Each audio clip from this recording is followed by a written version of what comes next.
नमस्कार, उत्तराखंड का ये बुलेटिन देख रहे हैं आप और मैं हूं प्रियंका। आपके साथ शुरुआत करते हैं खबरों की। सबसे पहले बात करेंगे जिस तरह से देहरादून में कंजक्टिवाइटिस और दूसरे आंख से जुड़े इन्फेक्शन के मरीजों की संख्या लगातार बढ़ती जा रही है।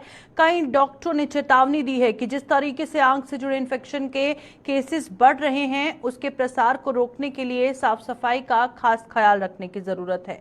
सरकारी और निजी दोनों अस्पतालों के डॉक्टरों ने कहा कि ये बीमारी शहर में रह रहे युवाओं की बड़ी आबादी को अपने गिरफ्त में करती जा रही है और कंजक्टिवाइटिस से पीड़ितों को लगातार इलाज किया जा रहा है। उन्होंने लोगों से अपील करते हुए कहा कि ये ऐसी इन्फेक्शन है जिसका वक्त रहते इलाज नहीं किया गया तो वे किसी भी इंसान के लिए काफी ज्यादा मुश्किल खड़ी कर सकती है। इसके जो लक्षण हैं वो 6 या 7 दिन तक रहते हैं और कभी कभी इसकी संख्या बढ़कर 14 दिन भी हो सकती है। अगर कोई भी इससे पीड़ित है तो तुरंत नजदीकी डॉक्टर से जाकर अपना इलाज करवाएं। हमारी आईओपीडी में वायरल कंजक्टिवाइटिस के केसेस में बढ़ोतरी पाई जा रही है और आई सर्जन के मुताबिक करीब 50% ओपीडी वायरल कंजक्टिवाइटिस से पीड़ित हैं।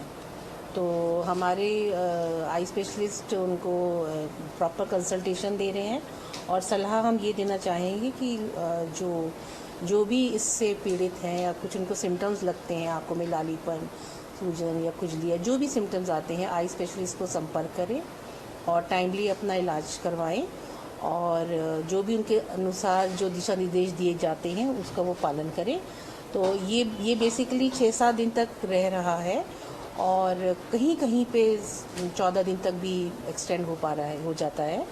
बट मेन थिंग इज अगर किसी को लगता है कि उनको कंजक्टिवाइटिस है तो वो अपने आप को आइसोलेट करें, ज़्यादा भीड़ भाड़ की जगहों में ना जाएं, घर में भी अपने कपड़े और जो पर्सनल है क्लोथिंग्स है उसको सेपरेट रखें, आइसोलेट हो और अपने हाथ को साफ़ रेगुलर वे में करते रहें और आँखों में सादे पानी से बार बार धो लें उसको स्वच्छ साफ़ पानी से। और इनफैक्ट इवन जो आपके if you use some hankies और टॉवल तो दे शुड बी डिस्पोजेबल, उसको प्रॉपर वे में भी उसको फेंकें और उसको डिस्पोजेबल जिससे कि वो बार बार इन्फेक्टेड टॉवल्स से और लोग को भी ना हो। तो यही मेरी सलाह रहेगी आप सबको। और तो हमारे यहाँ सब ये बढ़ोतरी तो वाकई हो रही है उनकी से।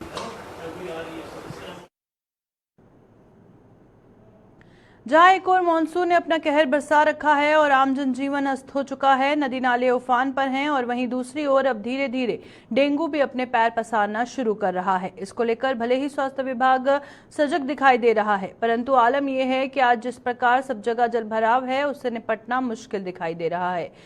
कोरोनेशन अस्पताल की सीएमएस शिखा जंगपांगी ने बताया कि उनके यहां 30 बेड डेंगू के लिए आरक्षित रखे गए हैं और इमरजेंसी के लिए बेड की व्यवस्था की गई है। साथ ही तमाम दवाइयां उपलब्ध हैं और डॉक्टरों को दिशा निर्देश जारी किए गए हैं। वे लोग किसी भी स्थिति से निपटने के लिए तैयार रहें। हालांकि आज उनके यहाँ पर केवल 7 डेंगू के मरीज एडमिट हुए हैं और कुछ मरीज ठीक होकर अपने घर को भी चले गए हैं। साथ ही उन्होंने जनता से अपील की है कि वे लोग जितना हो सके पूरे शरीर को ढक कर रखें और जलभराव ना होने दें और साथ ही आसपास जहां भी जलभराव हो रहा है वहां भी स्वच्छता का ध्यान जरूर रखें। वार्ड जो स्थापित हैं उसमें मरीज आ रहे हैं, उनका प्रॉपर इलाज भी हो रहा है और वो स्वस्थ लाभ लेके भी जा रहे हैं।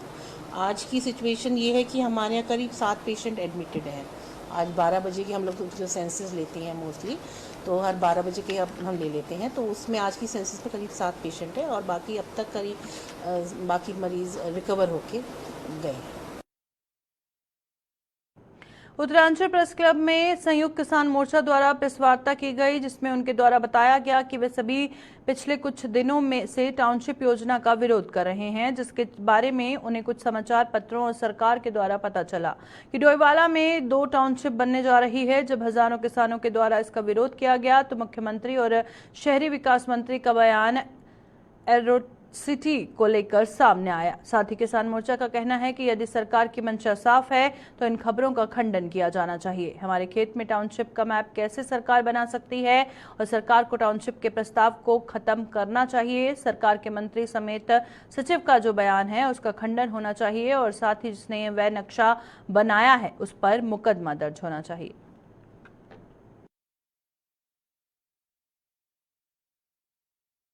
हमारी जमीन पे बार बार जो सरकार की नजर जा रही है उस बात को लेकर हमारा विरोध है।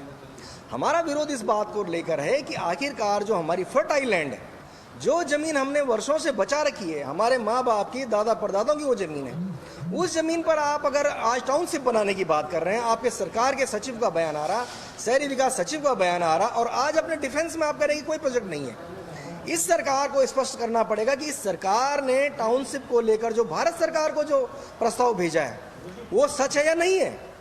इन्होंने टाउनशिप को लेकर जितना ये आज सर्वे किया है, जो नक्शा फ्लोट हुआ है, वो कहां से आया? वो तो उन जागरूक लोगों की कृपा रही जिन्होंने कम से कम इस बात को बाहर लेकर आए। और किसानों ने जो दिन रात एक करके जो आंदोलन करे, सड़क पर आए, और कल भी उन्होंने किया, और आज अपनी बात को लेकर सरकार से बोलने आए कि हम अपनी जमीन नहीं देंगे। इस देश में जब आप किसान की आय दोगुना करने की बात करते हैं और दूसरे उन्हीं की फर्टाइल लैंड पर आप जो है ये बनाने की बात करते हैं, कभी एरो सिटी बना रहे हैं आप, कभी आप हवाई अड्डा को विस्तार दे रहे हैं, अब आप जो है टाउनशिप बनाने की बात कर रहे हैं। हमारा कहना है कि अगर आपको ये सब काम करने हैं कि प्रदेश में और भी इससे बच्चे में काम करने के लिए हमें जीने दिया जाए, हमें किसी उग्र आंदोलन के लिए आप विवश न करें। हम वो इस सड़क में चलते हुए लोग नहीं हैं। हमारे दादा परदादा की जमीन राष्ट्र के नाम दी गई कि टिहरी डैम बनना है। इन लोगों ने अपनी जमीनें नहीं बेची, इन्होंने खेती करी, किसानी करी ताकि आपके घर में राशन जाता रहे, सबको राशन मिलता रहे। इसके बावजूद अगर आप सिर्फ फर्टाइल लैंड पे ही फोकस करेंगे, हम कह रहे हैं जो बंजर जमीनें पड़ी हुई, जो सरकार की जमीन है, आप उसमें जो मर्जी कीजिए, हमारा उसको लेके कोई विरोध नहीं है।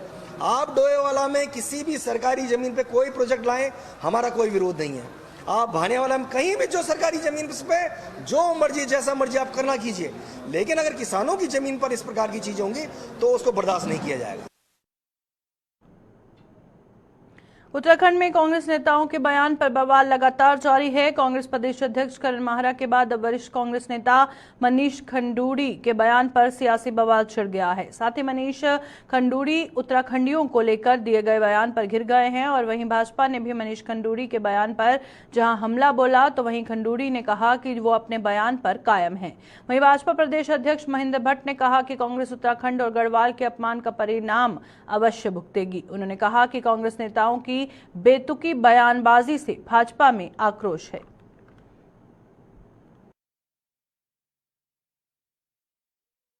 मैं उस बात का गवाह हूं, और जिस खंडूरी जी के जिस भाषण को दिखाया जा रहा है उससे पहले की एक लाइन उसमें नहीं है जिसमें उन्होंने ये रोष प्रकट किया है कि 17 तारीख की वो वीडियो है, और वो गढ़वाल क्षेत्र के रहने वाले हैं, बीसी खंडूरी जी के बेटे हैं, एक बड़ा परिवार है। उन्होंने कोर्ट का जिक्र किया कि कोर्ट में पुलकित और उसके साथ ही जिस तरीके से अंकिता के पिता को तंग कर रहे थे, क्या कर लिया, क्या उखाड़ लिया वाली बात कर रहे थे, उस बात से आक्रोशित होकर उन्होंने बात की कि भाइयों मैं देख के आया हूँ, मेरे सामने अंकिता के पिता का अपमान अपराधी कर रहे हैं, और वो अपराधियों की हिम्मत इसलिए हो गई कि उनको पता है कि सरकार के लोगों ने पूरे सबूत मिटा दिया और वो बरी हो जाएंगे। उनको भरोसा है इस बात का अपराधियों को कि उनका कुछ नहीं बिगड़ने वाला, इसलिए उनकी इतनी हिम्मत बढ़ गई है कि अंकिता के सीधे साधे पिता को वो कोर्ट परिसर में जो है बदतमीजी कर रहे हैं, जो चिंता का विषय है। इस बात को लेकर वो आक्रोशित थे और उन्होंने कहा, वो अपने भाइयों से बात कर रहे थे, वहाँ कोई अन्य लोग थोड़ा थे, उन्हीं की लोग बैठे हुए थे, उन्हीं से वो कह रहे थे कि मुझको और तुमको धिक्कार है। कह रहे क्या गलत कह रहे हैं? मेरी घर में मेरी बहन को कोई उठा ले जाए और मेरा बड़ा भाई मुझसे कहे कि तेरे घर में रहते हुए तेरी बहन के संग ऐसा गया, तू क्या कर रहा था करके, क्या गलत कह रहे हैं? खंडूरी जी ने कोई अपमान करने के लिए नहीं कहा, उन्होंने कोर्ट में भी घटना पर आक्रोश जताया। कांग्रेस की सोच है, कांग्रेस की मानसिकता है। अगर मोदी जाति को गाली देनी हो, किसी क्षेत्र विशेष को गाली देनी हो, तो उसके दुष्परिणाम कांग्रेस भुगतती है, इसमें भुगतेगी। कम से कम एक दल के प्रदेश के अध्यक्ष को, उस दल के कुछ वरिष्ठ नेताओं को इस प्रकार का बयान नहीं देना चाहिए जिससे क्षेत्र के अस्तित्व पर किसी प्रकार का प्रश्न खड़ा हो, और इस प्रकार की गाली देकर अंततः पूरे उत्तराखंड के समाज को नाराजगी को भाजन होंगे, इतना मुझे लगता है। जहां पूरे देश में 29 तारीख को मुहर्रम का त्यौहार मनाया जाएगा, वहीं इसको लेकर विकासनगर कोतवाली में मुस्लिम संगठन की एक बैठक उप जिलाधिकारी विनोद कुमार और कोतवाल संजय सिंह के द्वारा ली गई। वहीं मुस्लिम संगठन के लोगों के द्वारा बताया गया कि अमन और चैन के तरीके से त्यौहार मनाया जाएगा और हर वर्ष की भांति ताजिया भी निकाला जाएगा। उन्होंने कहा कि इसमें डकरानी में जैसे दंगल होता है और अंबाड़ी में हर वर्ष की भांति ब्लड डोनेशन कैंप और विकासनगर में खेल का कार्यक्रम किया जाएगा।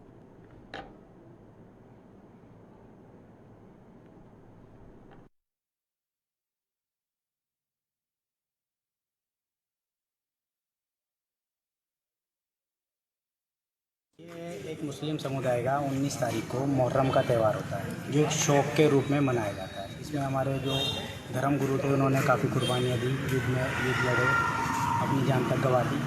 तो उसी के उपलक्ष्य में इसे मातम के रूप में मनाते हुए हम कई तरह का क्षेत्र में आयोजन करते हैं, जिसमें खेल का आयोजन होता है, कहीं ब्लड कैंप का आयोजन होता है, तो कई प्रकार का इसमें आयोजन होता है। उसके संबंध में ही आज क्षेत्र के उप जिलाधिकारी महोदय और प्रभारी निरीक्षक जी ने इसी संबंध में आज व्यवस्था को लेकर मीटिंग की हुई है। अच्छा, मुहर्रम कहाँ से निकाले हो, कहाँ से गाँव से आए हैं आपके? ये विकासनगर क्षेत्र में कई जगह पे होता है, डकरानी, विकासनगर, अंबाड़ी, इसके अलग अलग जगह पे अलग अलग आयोजन किए गए हैं। किस तरह का निकालोगे आप मुहर्रम ताजिया? मुहर्रम में कई प्रकार के आयोजन किए जाते हैं, जिसमें दंगल किया जाता है डकरानी क्षेत्र में। विकासनगर क्षेत्र में एक बड़े खेल के रूप में खेल आयोजन किया जा रहा है। अंबाड़ी में कुछ वर्षों से एक बहुत अच्छी पहल की गई है कि जो ब्लड वैसे मातम के रूप में निकालते थे लड़के, अब उसे ब्लड बैंक में डोनेट करके समाज सेवा में दिया जाए। पहले आपके मुहर्रम खेला जाता था, अब कैसे निकाल रहे हैं आपकी? ये वर्षों की भांति ही निकाल रहे हैं, कुछ समय के अनुसार थोड़े बहुत चेंजेस इसमें होते रहे। शांतिपूर्वक? जी बिल्कुल शांतिपूर्वक तरीके से हमारे क्षेत्र के हर त्यौहार, हर समुदाय के त्यौहार शांतिपूर्वक तरीके से ही मनाए जाते हैं।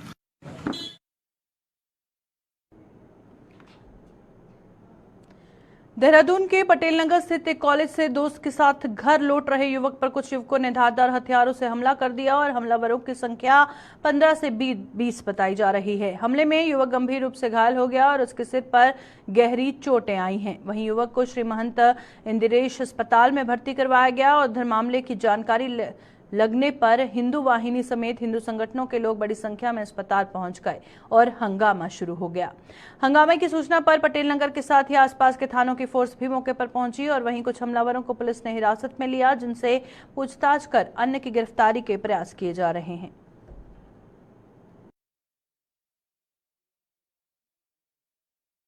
ये बाहर अमर उजाला की गली के बाहर हुआ था।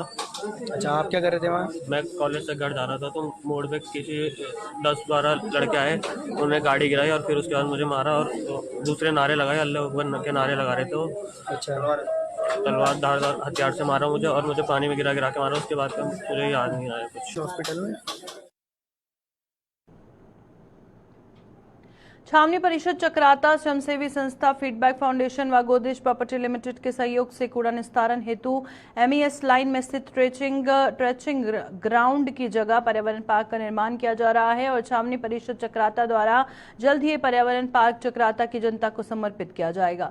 इस प्रोजेक्ट के संबंध में मुख्य अधिशासी अधिकारी और अनुमंडल ने बताया कि चक्राता कैंट 62 छावनियों में से एकमात्र ऐसा कैंट है जिसने कूड़ा निस्तारण के लिए ये विधि अपनाई। इसमें कूड़े को अलग अलग छांट कर उसका निस्तारण किया जाएगा ताकि छावनी परिषद चक्राता को जीरो वेस्ट छावनी बनाया जा सके।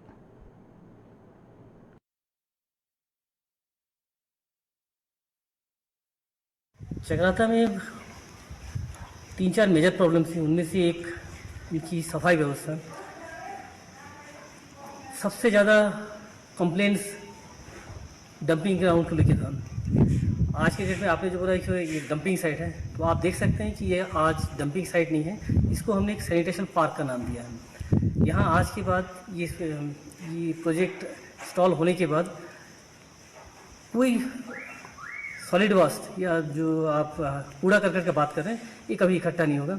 डे टू डे जो भी कलेक्शंस होगा वो सेम डे को सेग्रीगेट हो जाएगा और जो 2016 का जो सॉलिड वेस्ट मैनेजमेंट रूल्स है उसको पूरी तरीके से पालन करते हुए हमने कोई भी जीरो वास्ट और जीरो कॉस्ट के तर्ज पे इसको बनाया है। यहाँ पे कोई भी वास्ट लैंडफिल साइड में नहीं जाएगा। जो भी कलेक्शन होगा उसको अलग अलग कैटेगरीज में छाटेंगे। छाटने के बाद जैसे आरडीएफ है, आरडीएफ को सेल हो जाएगा। जो मैन्यूअर है, कंपोस्ट है या बायोडिग्रेडेबल वाली जो चीज़ें हैं, जैसे वो किचन वेस्ट है, ये वेस्ट है, इनको हम ऑलरेडी कंपोस्ट के रूप में तैयार करेंगे। आज संसद के मानसून सत्र में सांसद राज्यसभा नरेश बंसल ने मांग उठाई कि आज़ादी के अमृतकाल में अंग्रेजी गुलामी के प्रतीक को हटाकर इस पुण्य पावन धरा का नाम संविधान के अनुच्छेद 1 में संशोधन कर पुनः भारत रखा जाए। सांसद राज्यसभा नरेश बंसल ने विशेष उल्लेखन में कहा कि आदरणीय प्रधानमंत्री नरेंद्र मोदी ने विगत 15 अगस्त को लाल किले से देश के नाम संबोधन में साफ कहा था कि दास्ता के प्रतीक चिन्हों से देश को मुक्ति दिलाना जरूरी है। पीएम मोदी ने अपने भाषण में आज़ादी के अमृतकाल के लिए अपने बताए 5 प्रणों में से एक प्रण औपनिवेशिक माइंडसेट से देश को मुक्त कराने का भी जिक्र किया और विगत 9 सालों में प्रधानमंत्री नरेंद्र मोदी ने अनेक कदम उठाए हैं, बल्कि अनेक मौकों पर उन्होंने औपनिवेशिक विरासत, औपनिवेशिक प्रतीक चिन्हों को हटाने और उसकी जगह परंपरागत भारतीय मूल्यों और सोच को लागू करने की वकालत की। आदरणीय प्रधानमंत्री श्री नरेंद्र मोदी जी ने विगत 15 अगस्त को लाल किले से देश के नाम संबोधन में साफ कहा था कि दास्ता के प्रतीक चिन्हों से देश को मुक्ति दिलाना जरूरी है। पीएम श्री मोदी जी ने अपने भाषण में आज़ादी के अमृत काल के लिए अपने बताए 5 प्रणों में से एक प्रण औपनिवेशिक माइंडसेट से देश को मुक्त कराने का भी जिक्र किया था। विगत 9 सालों में प्रधानमंत्री नरेंद्र मोदी जी ने अनेक कदम उठाए हैं, बल्कि कई मौकों पर उन्होंने औपनिवेशिक विरासत, औपनिवेशिक प्रतीक चिन्हों को हटाने और उसकी जगह परंपरागत भारतीय मूल्यों और सोच को लागू करने की वकालत की है। अंग्रेजों ने देश का नाम भारत से बदलकर इंडिया कर दिया।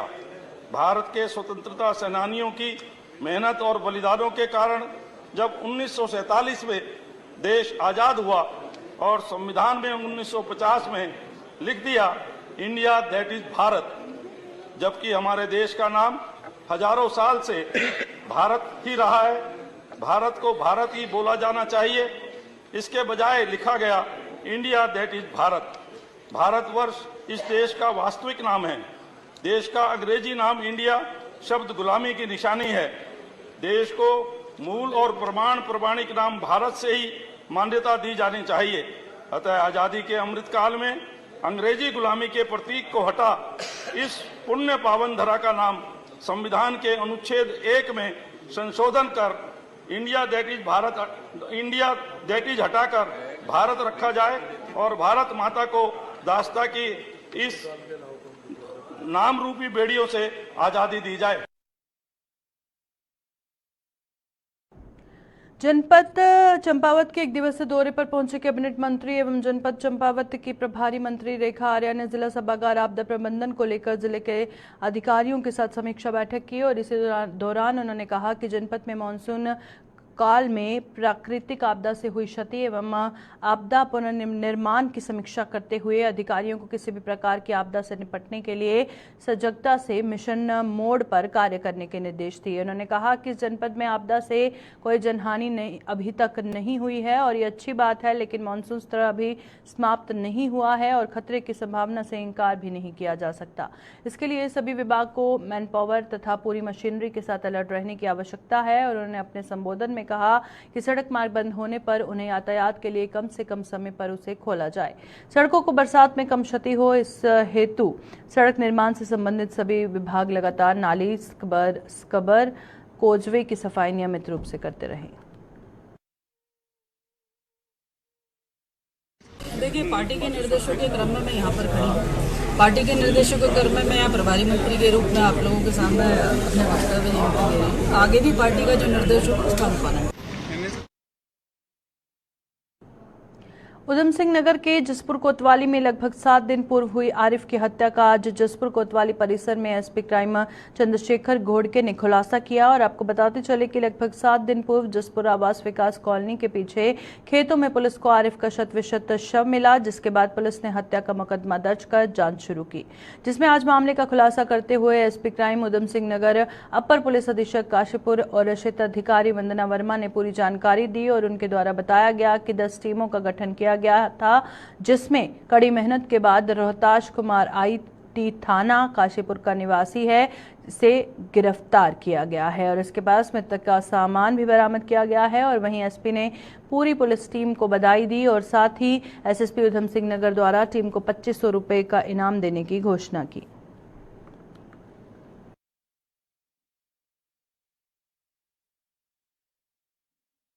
को अवगत है, दिनांक 20 जुलाई को जसपुर थाना क्षेत्र अंतर्गत एक अज्ञात शव मिलने की सूचना प्राप्त हुई थी, जिसपे तुरंत कार्रवाई करते हुए शव की शिनाख्त भी की गई थी। मोहम्मद आरिफ निवासी मछली बाजार जसपुर इसके रूप में की गई थी और इसी क्रम में थाना जसपुर में मुकदमा धारा 302 के अंतर्गत भी तुरंत पंजीकृत किया गया था। और इस पूरे मामले को पर्दाफाश करने के लिए एसएसपी महोदय के द्वारा निर्देश दिए गए थे। 10 टीमें लगभग इसमें गठित की गई थी, जिसमें एसपी काशीपुर और सीओ काशीपुर के निर्देशन में ये काम कर रही थी टीमें। इसमें सर्कल काशीपुर के भी थाना ITI क्षेत्र के भी सिपाही थे और टीम लगी हुई थी और SOG की भी इसमें बहुत इम्पोर्टेंट भूमिका रही। तो इस पूरी टीम के अलग अलग टीमों के कार्रवाई का एक परिणाम रहा कि काफ़ी मेहनत के बाद हमने अभियुक्त जो है रोहताश कुमार, ये निवासी हिम्मतपुर थाना ITI क्षेत्र का निवासी है, इसको हमने गिरफ्तार किया है। और इससे लाल रंग का बैग जो इसके पास था, अभियुक्त का मोबाइल, जीन्स की पैंट और सफ़ेद रंग की चप्पल हमने बरामद की है।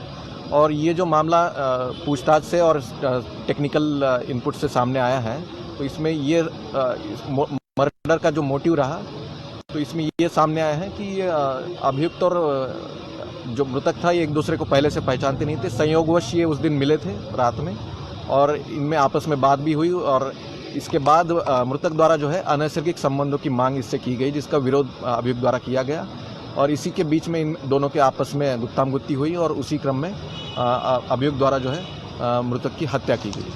तो इस पूरे घटनाक्रम का खुलासा करने के लिए मैं थाना जसपुर की टीम को, एसपी काशीपुर, सीओ काशीपुर को बहुत बहुत बधाई देता हूँ। SOG की टीम को मैं बहुत बधाई देता हूँ। ये बहुत ही प्रोफेशनल पुलिसिंग का नमूना हमने पेश किया है और एक सनसनीखेज मामले का खुलासा किया है। इसी लिए पूरी टीम को बधाई और साथ ही में SSP महोदय के द्वारा पूरी टीम को 2500 रुपये का कैश रिवार्ड, साथ ही जिन्होंने भी अच्छी कामगिरी इसमें की है उन सभी कर्मचारियों को मैन ऑफ द मंथ के लिए भी हम पुरस्कृत कर रहे हैं। की आदत भी रहती है कोई एक चीज़ साथ में कैरी करने की, जैसे गमछा हो गया, दुपट्टा हो गया, तो एक आदत भी रहती है, तो ये कैरी मतलब उसी आदत के तौर पर इसने ले लिया। बद्रीनाथ राष्ट्रीय राजमार्ग कमेड़ा के पास तीसरे दिन भी बंद रहा। सड़क बंद होने के चलते जनपद चमोली आने जाने वाले राहगीरों को खासी दिक्कतों का सामना करना पड़ रहा है। वहीं इस दौरान लोगों को कई किलोमीटर घूमकर जाने को मजबूर होना पड़ रहा है। हालांकि NHIDCL के DGM शैलेंद्र कुमार का कहना है कि लगातार सड़क पर काम जारी है और बारिश के चलते बार बार काम प्रभावित हो रहा है। इसके बावजूद जब मौसम साथ दे रहा है, स्थानीय प्रशासन के साथ साथ अन्य निर्माणदायी संस्थाएं सड़क खोलने में सहयोग कर रही हैं और उनका कहना है कि कल 28 जुलाई को मार्ग सुचारू होने की संभावना है, जिससे लोगों की आवाजाही की समस्या का समाधान हो जाएगा। इतनी जल्दी जो संभव हो पाया है, RCC कंपनी है हमारी, इसके वर्कर हैं, इन्होंने बहुत मेहनत की है। जो प्रशासन है, BRO है, इन्होंने काफ़ी हेल्प की। रेलवे वाले हैं, इन्होंने बहुत हेल्प की। प्रशासन ने भी बहुत हमारा साथ दिया, पुलिस ने भी साथ दिया भीड़ को कंट्रोल करने के लिए। मौसम ने थोड़ा साथ नहीं दिया, लेकिन जैसे जैसे हमें टाइम मिलता था काम करते थे। स्लाइड बहुत हो रहा था, जब स्लाइड होता था तो हम रुक जाते थे, फिर दोबारा काम करते थे। तो लेकिन काफ़ी कुछ हो चुका है और उम्मीद है कि कल हम इसको सुचारू रूप से ट्रैफिक को कंट्रोल कर सकें। अभी के बुलेटिन में फिलहाल इतना ही। दीजिए इजाजत, नमस्कार।